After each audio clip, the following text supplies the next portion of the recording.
Death in the desert, tragedy strikes the Cannonball Run. A remarkable escape after a plane crash. And Ben Elias, State of Origin loser, but a winner in court.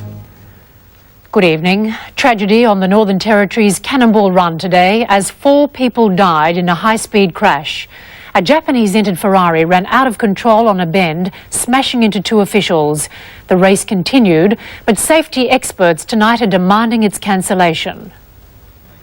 The accident occurred just before a control point at Stewart's Well, 95 kilometres south of Alice Springs.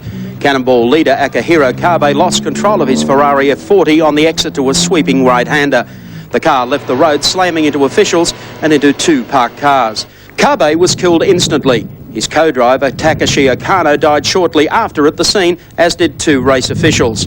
Drivers travelling close behind said Kabe had entered the slow-down control zone far too quickly. Coming in too fast, hasn't realised that it's the finish, and moved off to the side and got in the loose metal and locked the brakes or something and lost control and gone into an official's car. It was day 3 of the Cannonball. Last night drivers were briefed on today's competitive section from Alice Springs to Stewart's Well. Their briefing papers specifically noted a 60 km/h slowdown immediately before the control point and the need for caution on approach. The competitive stage from Alice Springs to Stewart's Well was just under 100 kilometres. In this Mazda MX-6 we averaged just on 150 km/h. On 2 occasions we topped 200. For Akihiro Kabe, who was travelling at 285 to 300 for most of the way, the margin for error was very slight. The person shouldn't have been driving a vehicle at that speed under those circumstances and not be trained to do it. That makes it avoidable. Kabe was the front runner in this event, both on competition points and outright speed. His Ferrari was easily the most popular with the crowds, a $750,000 road racer capable of 300 km/h. Yesterday he clocked 285 k's on the daily flying mile. Today he was the first to pull out of Lassiter's Casino in Alice Springs. Race director Alan Moffat is now considering whether to cancel the Cannonball, a fun run that has ended in tragedy. Mike Raymond, 7 Nightly News. Closer to home, the pilots of 2 light aircraft had lucky escapes. Both crashed for the Northern Territory. As you will have heard on the news, 4 people are dead after the crash of a Japanese-owned Ferrari near Alice Springs. Now, reporter Janet Gibson, who's with me now, filmed that car with its multi-millionaire owner-driver during the lead-up to the race just last week. And Janet, with that sort of speed, it was always going to be a safety risk, wasn't it? Yes, exactly. There was always the risk, but that's part of the attraction, unfortunately. The roads are long, they're narrow, and off to the side you've got the gravel edges, and I mean that's always going to be difficult if you have to go off the road in any stage. How fast did you go? Well, over 200, and that was before you got to that really open road. The cars accelerate just so incredibly. So tell us about Mr. Kabe, the multi-millionaire dentist. Well, as I said to you today, it's a horrifying thing to come back and to hear something like that, because he was a very gentle man. He was a father, Ferrari mad, but a father of 2 young boys, and they were very worried about him racing. So it's very tragic to hear that the end has come to this. And you didn't drive in that car, did you? No, I didn't. We had a crew on board, and I was in the chopper filming while they were we were up in the sky, obviously. You could see the acceleration, you could see the danger that's involved in something like that, and certainly the boys, as soon as they hopped out of the car, said that you could fear something happening. All right, well, let's have a look at Janet's story now, and we'll regroup.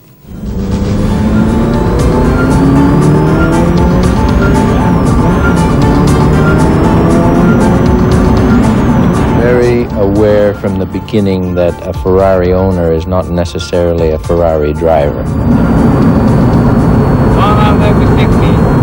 The key to it is it's a staged, controlled event.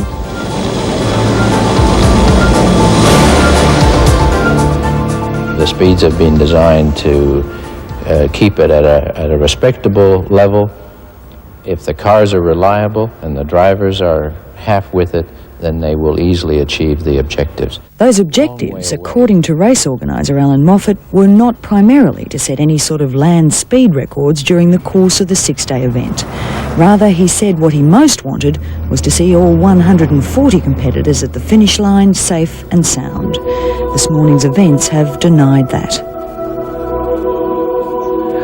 Nesta rossa at Daytona Dino 308 He has 5 Ferraris in Japan. Yeah. Japanese dentist Akihiro Kabi was one of the most high-profile entrants in the run, which was designed to promote the territory via a huge international television audience, especially to Asian car buffs, much like Kabi himself. これは V8 でツインターボで This is a V8 engine with twin turbos 475馬力475 horsepower で0-400メートル11秒フラット and it runs a quarter miles in 11 seconds. While filming with Kabi, our crew had their own moments of concern, especially when the Ferrari's wheels started drifting towards the gravel shoulder to avoid a semi at around 200 kilometres an hour.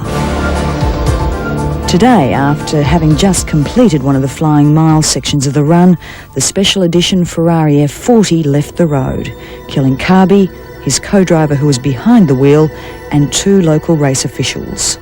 Now, once again, motorsports enthusiasts are being forced to re-examine the very thing that attracts them, just as they did earlier this month following the death of Formula One champion Ayrton Senna. Is that the situation within the Formula One something that spills into events like this? Are people conscious of it? Well, I think certainly people are very aware that Formula One is the highest speed motor race activity anywhere in the world. And those fellows hit speeds regularly of 300 plus. When you're only racing yourself against the clock, the stress on you is considerably lessened. But driving at speeds of up to 300 kilometres an hour on the open road in conditions that are foreign imposes stresses of its own. And today it seems they prove too much for one Cannonball entrant, and perhaps for the race itself. Sad story, Janet. Now, will there be a race next year, do we know? At this stage we don't know. We're still waiting for an answer tonight, but police are confident that all safety precautions are in place. Yeah, all right. Thank you, Janet Gibson.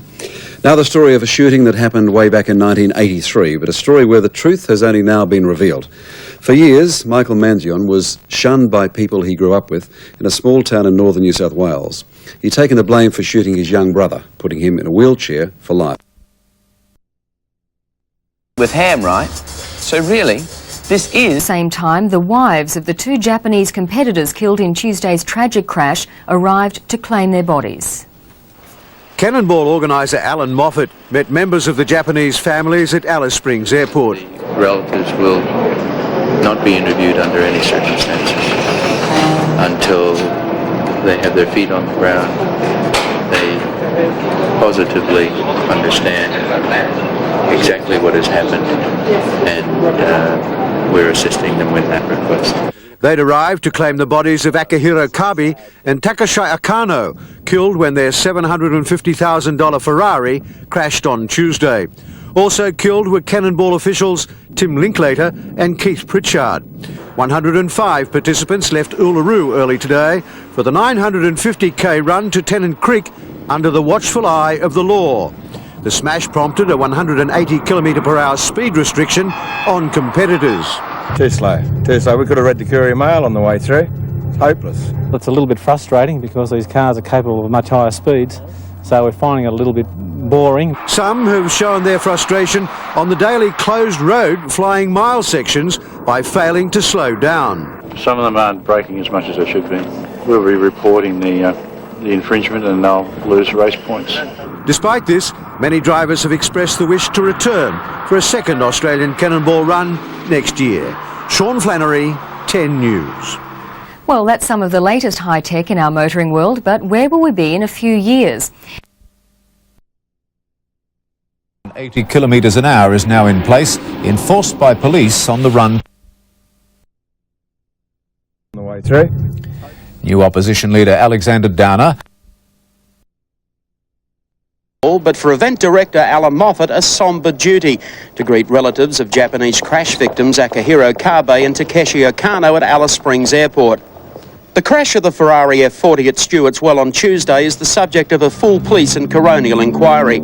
A couple of hours earlier near Ayers Rock, Moffat had farewell drivers on stage 4 of the run, now being conducted at a top speed of 180 kilometres an hour for the touring sections.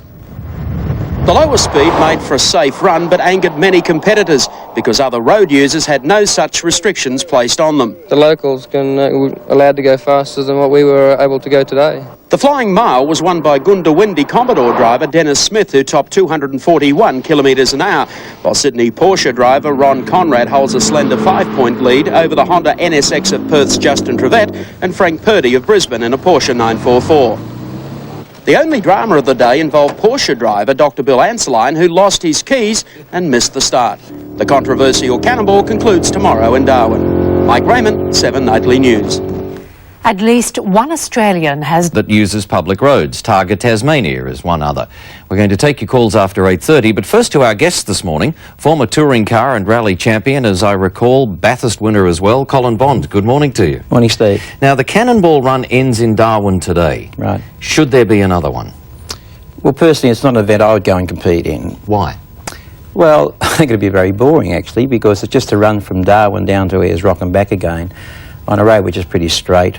It appears as though that they're doing everything they should do as far as the legal side of things are concerned. Yes, because the police and CAM's police exactly are on side. CAM's approved it or sanctioned it. Sure. So that's right. To be a CAM's event, it had to have a permit, and they would have gone through all that. So it was allowed to happen, and it happened. But I just don't think personally that they should have those sort of events. Were you surprised that things like roll bars, helmets were not compulsory, and that, correct me if I'm wrong, I could have gone in it with just an ordinary driver's licence? I think so. To me, that's the biggest problem of the event, the fact that there wasn't any grading of drivers. You could actually just, as long as you had a licence, you had a car, you could go up there, pay your money up front, and away you went in this event. And I think that, looking at the problem that they had up there, I'm sure it was just a driver error, and it was one of those simple things that has happened, and could happen anywhere, I guess, but it did happen. And people might have said, well, if you do that, it's a recipe for maybe having one of those sort of accidents. Because we've seen recently similar tragedies in Formula One racing. Been some serious prangs on the mountain at Bathurst. Sure. There have been some pretty good wrecks down in Tasmania with the Targa, even in rallies that you were famous for competing in. I mean, should we have called it off as soon as the accident occurred, and because of the deaths, for that reason alone, should we say no more Cannonball Run? I don't know. I just think really the organisation and probably CAM's really just got to have a look at that. If you look at the other events that we have in the country, particularly rallying, which you say is done on these type of roads, but usually rallying is done in the forest. We help out Perth every year for the Round of the World Championship, and it's probably recognised as the best organised and safest event of its kind in the world. And the organisers just go to great lengths to make sure that the roads are completely closed. There is no way that there is anybody else on the roads. They have ambulances every 10k through the stages. The stages are quite short. They're only, 40k would be a long stage in these sort of events. So they can control what's actually happening in that really confined area. But to have something where people are doing maybe 1,000 kilometres a day, I think would be very hard just in the logistics of the whole thing to sort of work out where everybody is and if everybody's okay. Yeah, because, I mean, the other side to all of this is, if it hadn't have been for the 4 deaths, it had finished today and everybody would probably be saying, hey, what a great idea, let's do it again. Sure, I guess, when you even look at the accident, I don't know a lot about the accident. I've seen the photographs of the car, and the car wasn't badly damaged, I didn't think, for what had actually happened. But the thing is that the guy has just been driving along. He probably got a little bit, how can I say, if he was doing 150 kilometres an hour, it doesn't matter. He slowed down to what he thought was 60k or 30k, turned off onto the edge of the road, onto the dirt.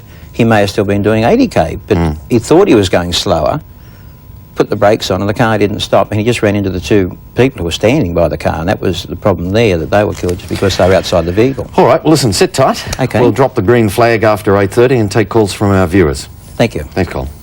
And news and weather is next, then we will take your calls in Today Talkback.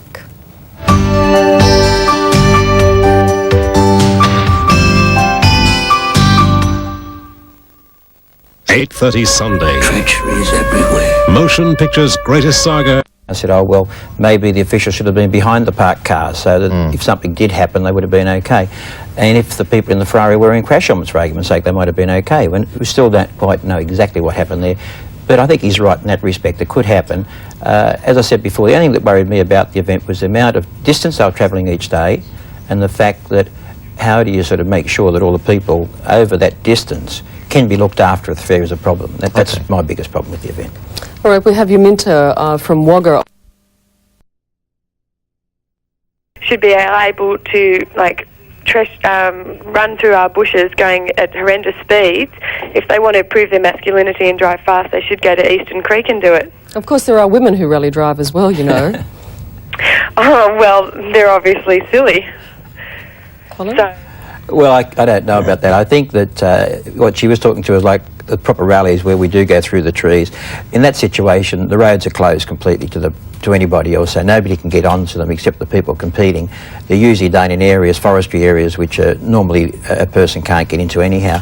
And I think it's a great skill for a lot of people to drive their cars on those conditions, and that's what it's all about. I think motor racing probably stems back, from Ben-Hur and his chariot for horse races. But you say great skill. I mean, Sure. that's one of the things that has been questioned about this, the skill and the ability of those who entered the event to drive cars like Ferraris and other souped-up vehicles with just an ordinary licence and no vetting.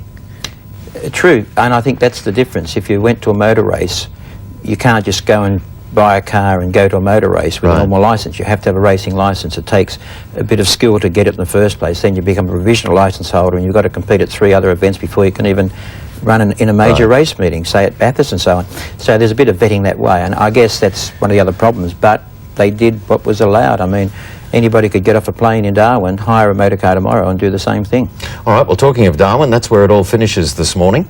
For this year anyhow, and that's where Steve is on the line from the Northern Territory capital. Morning, Steve. Yes, and good morning, Steve. How are you? Fine, thank you. What do you reckon? I mean, you're up there in the centre of all this controversy. Should the run continue, or should this be the first and last? No, this should be the first of many. It's the inaugural event. It's got to have teething problems, and if we can learn from tragedy, then all the best. Every other state and territory in Australia has some sort of motor racing event of a national importance, and I believe this is our turn to show the rest of Australia that we can put on a international event in our little territory, do it all ourselves and do it well. And do you think that's the general view of Territorians this morning? Well, Steve, you only had to see how many people turned out in Alice Springs yesterday when the race restarted, well, the run restarted. There were literally thousands of people again, and there were no protesters, no demonstrations, and everybody was in support. And they're expecting the same this afternoon when the race finishes here in Darwin. All right, thanks for your call. Well, actually, let me ask you this. I mean, I remember as a kid, Steve from Darwin talking about the crowds that turned out at Alice Springs. I remember as a kid the Red X rallies. Exactly. And I remember standing in streets in southern New South Wales in the middle of the night to see Jack Murray and Gelignite go through.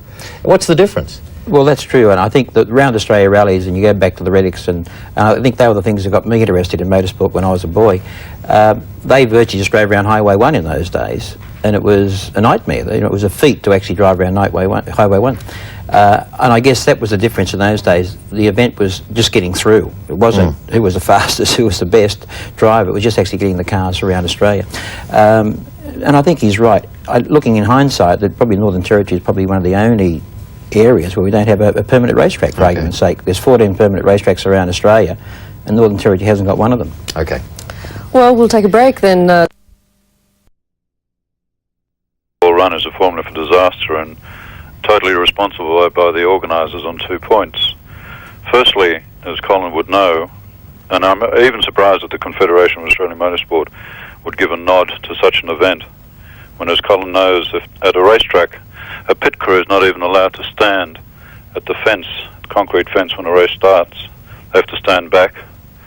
Then only a limited number of people are allowed to, from the pit crew, are allowed to stand at that fence later when the event is on. A person competing in the event with cars not as fast has to wear special shoes, fireproof vests, approved helmets, gloves.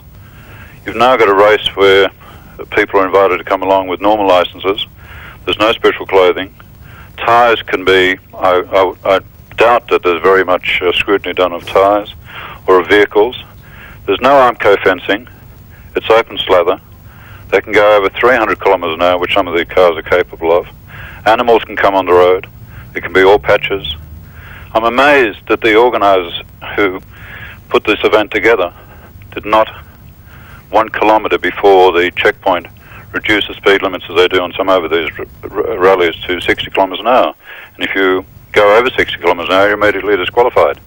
All right. Morris? And on the second point, I think that the whole idea of having a Cannonball Run on the road is hypocritical by governments to allow this, where you've got the general public viewing events as such, and then you go out on the road and you get photographed doing over 60 kilometres an hour. You've got on one hand a promotion where you excite people to watch this type of event, and next minute you go out on the road and you get pulled up for doing over 60 kilometres an hour or 110 kilometres an hour on a freeway. The whole thing is hypocritical. I think some reasonable points being made, Colin. No, he was right. I think the last one, particularly state of speed, we are talking about the Northern Territory, and I know that, I mean, it's fairly sparse compared to sort of drive around Sydney or Melbourne and that type of thing, but they must be the rules in the Northern Territory. Otherwise, we said before, you get off an airplane in Darwin, hire a motor car and do the same type of thing if the car would do it. And you're not breaking the law. And you're not breaking the law, so it's one of those dodgy situations which happen to be in Northern Territory. When does the public interest come first, though? Or is the public's interest being considered? In my opinion, I think that, well, the public would have known that the event was going to be on in that area and probably would have been aware of it. But, I mean, there are not that many people using the road from a day-to-day road users, I would imagine. But I still think, in my opinion, I agree with him, I still think for the distance they're travelling each day, it still is not on. What they should have been doing, and this is what they're supposed to do, and I guess this is the event, you do 120 kilometres an hour average over the certain distance during the day, and only for like 1 mile or 2 kilometres a day where they actually close the road off, you're allowed to drive the cars flat out. That's the way that the rules are written, but I don't know whether they're actually adhered to. All right, Jeff's on the line from Brisbane. G'day, Jeff. Hello, Jeff. No, well, let's try someone else. Jeff's not there. Greg from Wagga, are you on the line? Yeah, I'm here. G'day, Greg. Are you in favour of the run or against it? Oh, I'm for it, mate. I'm for it. This one, I can't see what everyone's jumping up in arms about. I really can't see it. I mean, a couple of weeks ago we had 60 guys and get injured from football, and I think 2 of them died, and no one's asking for people to cancel football and ban it and all the rest of it. Yeah. Well, a couple of guys up in the Northern Territory have had a car accident, and everyone's saying, look, ban the race.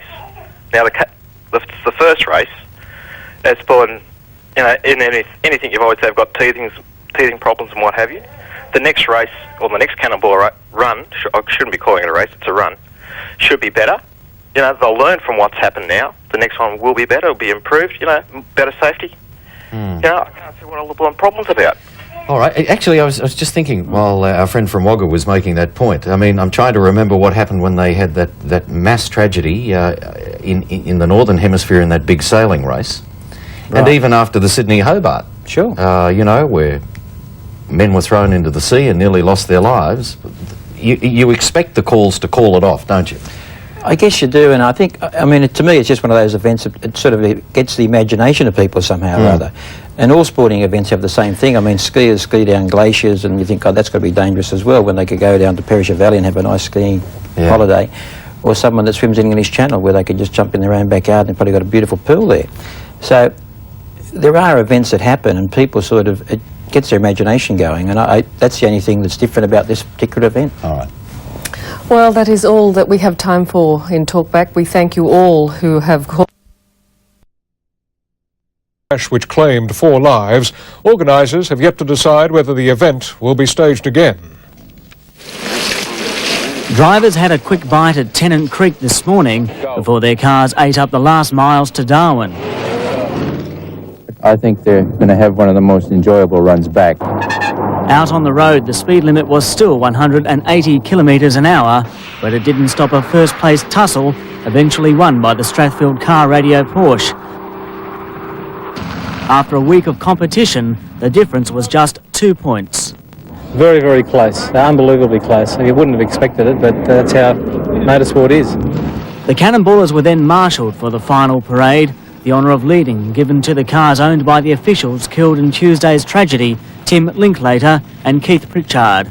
At the same time, the widows of the Japanese drivers killed in the high-speed crash released open letters, Sumiko Kabe saying she had deep sadness for the trouble caused by her husband's accident. At the finish line, the families of the officials were still backing the event. I'm happy that they've done this for Tim and Slim. Tim and Slim would have loved this. Yeah. Keith has been fighting for 10 years to get recognition for the motorsports. It's a terrible way to have to get it, isn't it? But as the cars continued to cross the line, the feeling among drivers and supporters was that the event had been run well. Whether there will be another Australian Cannonball Run has yet to be decided. Organiser Alan Moffat isn't commenting. However, after 3,800 kilometres of high speed and controversy, cannonballers can now look forward to celebrations. Simon Shepherd for Nightline. The unusual weather patterns sweep. They got to relax at a lavish post-event dinner in Darwin last night. Marshall Perrin, the Territory's Chief Minister and a strong supporter of the Cannonball, opened the political batting. Knockers and armchair critics of the world, of course, make a lot of noise, but accomplish very little. Real achievers get out and have a go and make their mark on life. A second Cannonball is now considered likely, perhaps as early as May 1996. Most Territorians are 100% behind the event and want it to continue. This year's event was a triumph for Sydney Porsche driver Ron Conrad, who beat Perth Honda entrant Justin Trevette by just 2 points for the title. I found everyone to be responsible, well organised and stuck by the rules. We'd have a great time. Mike Raymond in Darwin for 7 Nightly News. Overseas, 3 workers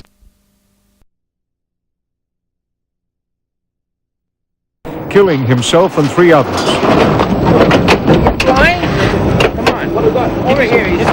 This accident was driver error. I have no doubts at all that this was driver error. With a new speed limit of 180 kilometres an hour, the event continued. The Northern Territory government hoping that in time the Cannonball Run will become an international event. From the Catholic Church, the first catechism or moral guide to modern times, superseding the 400-year-old version. Among the refinements, tax evasion, sexism and racism are specifically labelled as sins. Homosexuals are expected to be celibate, which seemed like the entire population had turned out to welcome the Cannonballers. Carbe led the field away for day 2, while Alan Moffat reacted angrily to the stupidity shown the previous day when a couple of mental giants poured oil on the road and changed speed signs, which could have caused havoc. You'd have to be a little bit loose, but it is an election, a couple of weeks going into an election up here, and not everybody was keen to see us have a cannonball in the Northern Territory. Carbe won the flying mile between Catherine and Alice Springs, and the run the following day to Ayers Rock was considered a formality for the Japanese duo. Then tragedy struck. Less than 100 kilometres south of Alice Springs, the Ferrari went out of control, slamming into 2 marshals and support vehicles. Carbe and Okano died in the wreckage, and the marshals also perished. 4 dead, and a cloud over whether the run would continue. This has been a tragic accident, but that's all it's been, is an accident. Apart from the 4 deaths, which is very tragic, but there shouldn't be any reason to stop the run. Everyone's been driving very safely. The organisers have done everything they could possibly do. The decision to continue was supported by all entrants. A lay day on Wednesday gave drivers and crews time to reflect at Ayers Rock. The field left Ulara Resort Thursday morning with a 180-kilometre speed limit set by organisers. The entrants agreed and final preparations were put in place. Now, I thought Rolls owners didn't have to do that. You had people to check your own oil. I do. My crew member behind, but she's packing. It's terrible, isn't it, when you've got to do it all yourself? It's hard to get good stuff these days. Don't you have people to do this for you? This is terribly messy. Well, the problem is you have to leave the excess weight at home. Yes, is that the driver? The only hiccup was the one faced by Dr. Bill Anseline, who had sent his baggage ahead to Tennant Creek, including the keys to his Porsche. Now, I know doctors sometimes are accused of overcharging and all sorts of things, but this is a problem you really shouldn't have. It's a problem. It's my adnom of when you least expect it. Tell me what happened. I was just plain stupid. I left my keys in the car in my pants, and they were taken up with the luggage. So we have car at Uluru and we have keys at Tennant Creek. Absolutely beautiful, isn't it? Yeah. Good luck. The drivers covered the 950-kilometre run to Tennant Creek in a conservative 6 3/4 hours and soon discovered their self-imposed speed regulations had kept them in check, but they were now being overtaken by normal road users. While out on the road, Sydney Porsche driver Ron Conrad was piling up the points to increase his lead over Justin Trevette and Frank Purdy. We were observing the rules and driving within my capabilities and the car's capabilities, and we're having no problem. Conrad was the first to leave Tennant Creek on Friday for the final 950-kilometre run to Darwin. The field flashed through Catherine 3 hours later and on to an enthusiastic welcome from top enders at the Diamond Beach Casino. Among the welcoming committee was Simon Linklater, whose brother Tim died in Tuesday's multiple fatality.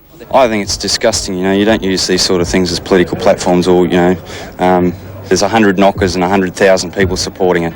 A black tie dinner wrapped up Cannonball activities later that night when the category winners were announced and the hardware handed over. So the winner of this event, the inaugural 1994 Northern Territory Cannonball Run, is car number 184. It's the Conrad Porsche.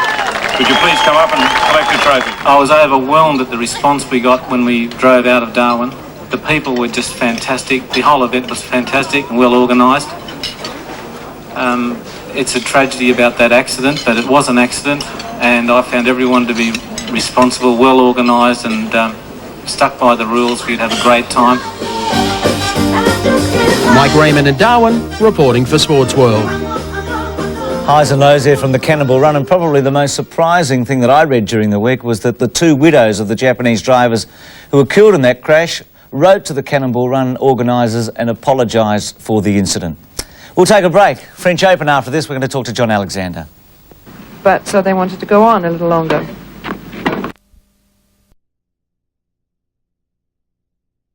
Around the city before being crashed into a fence. The car had already been slightly damaged during the race when it broke down. It was being held in Adelaide for shipment back to its owner in New Zealand.